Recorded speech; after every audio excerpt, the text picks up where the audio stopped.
Hey gang, it's me, Dr. Steve, and today we're going to see one of the great intellectuals of our age, Thomas Sowell, blow our minds on the origins of wokeness. The Vision of the Anointed. Now that's an interesting title. Who are the anointed? They are the elite in the media, in politics, all of those who think that third parties ought to be making people's decisions for them. The subtitle is Self-Congratulation as a Basis for Social Policy. In other words, people who think that everything that's wrong with the country is due to the fact that other people are just not as smart as they are. And if only they could, or people like them could take over and make our decisions, we'd be so much better off. But in early America, didn't this sort of educated class make the decisions for everybody? As far as governmental decisions, yeah. But the government itself didn't make the decisions for everyone. Now, you can't decide where your kid's going to school. You can't decide whether or not they can move a halfway house for drug users next door to you or whatnot. It's out of your control. The government decides that. That's right. Stuff. The government decides too many things. They decide also how your children are to be raised. You may have an idea about at what age children should be introduced to sex, and in what manner, with what kind of moral commitments. You mean as a parent, you have this? As a parent, yes. The schools have taken that over. By the time you even think about it, they've already had years, of showing. They're passing out condoms to these kids. Passing out condoms is not even the half of it. They're showing motion pictures of naked couples engaging in sex, both homosexual and heterosexual, in the 7th grade. And if you complain about it, that's considered to be censorship. Now, why I find this interview so fascinating is because it's actually from 30 years ago. And everything that Sowell is saying there about what he calls the anointed class, and particularly their mindset, their worldview, was like an ominous warning of what was to come. The anointed have forged a social order today that scholars call refeudalization. It's a term that refers to the ways in which the structure of our society is increasingly reflecting the kind of social structure that characterized the feudal Middle Ages. So, for example, today, like then, we have an astonishing concentration of wealth and power, where very, very few people control pretty much everything. 5 years ago, about 400 billionaires owned half of the world's assets. Today, that number has dropped to just 100 billionaires. So you have this tremendous concentration of wealth and power where bureaucrats and billionaires are teaming up to create a top-down governance structure.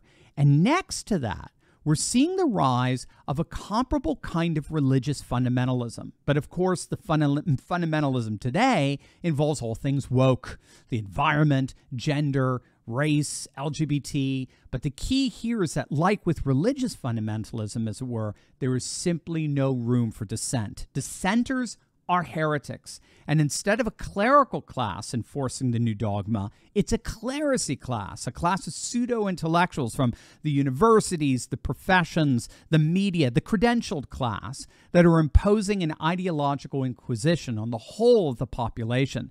And so what we're seeing today is how big business and big government, billionaires and bureaucrats, along with the ideologically propagating legacy media, they're all teaming up together to create a singular system under which we all have to live, whether we want to or not. When you wrote this, what were you trying to accomplish with the book, and did you do it? Were you nailing liberals for 30 years of social policy? What were you trying to say? I was trying to reveal the thinking behind that, the kinds of assumptions, the kind of world that exists inside their mind, and therefore why those assumptions are so dangerous in the long run. It's not just the policies mentioned in that They book. think they're better than everybody else. Oh, absolutely. There's no question. And that's what makes them dangerous. Even all the policies that are mentioned there, 20 years from now, those policies may not be the policies we're concerned about. But that mindset will still be there. And what makes them tremendously dangerous is that facts that contradict what they believe are simply ignored or evaded. Where does the press fall into this as the anointed group? Are they part of the anointed? Oh, absolutely. They're a major part of it, because one of the reasons that people don't get many of the facts that go against what's believed is that the press doesn't choose to publicize those facts. Now, what Thomas Sowell just identified there in terms of mindset, the mindset of the anointed, is very much rooted in the notion of technocracy. In other words, because we live in a highly industrialized technological age, we naturally value the importance of an expert class of technocrats who alone have the supposed competency to run our advanced society efficiently. So many believe that for us to be able to enjoy the benefits of a technological age, we require the services of a technological elite, what in effect becomes a permanent expert class who supposedly alone had the competency to run a highly advanced society, which they claim is for our own benefit. And so you get this notion, this very widespread notion, that my freedom and happiness is dependent on these technocratic elites being in power. That's the evil genius, as it were, of the modern age. I like to illustrate this with the name of the card the state of Maryland issues to access public food and cash assistance. You want to take a guess as to the name of what we call their food stamp card is? The government-issued card by which the poor access food and cash? The name of the card is the Independence card. I mean, let that hit you. You don't get more Orwellian than that. A card issued to people completely dependent on the government for food and cash assistance is named the Independence card. That's the twisted genius of the modern world. The elites have convinced the masses that their freedom is dependent on the elites being in charge of us. And it's been widely recognized that this mass dependence is maintained largely through fear and intimidation. The elites use the dire prognosis of societal and political and economic collapse if we turn away from them. I mean, don't ever forget, former British Prime Minister David Cameron back in 2016 actually went so far as to warn that a successful Brexit vote could cause World War III.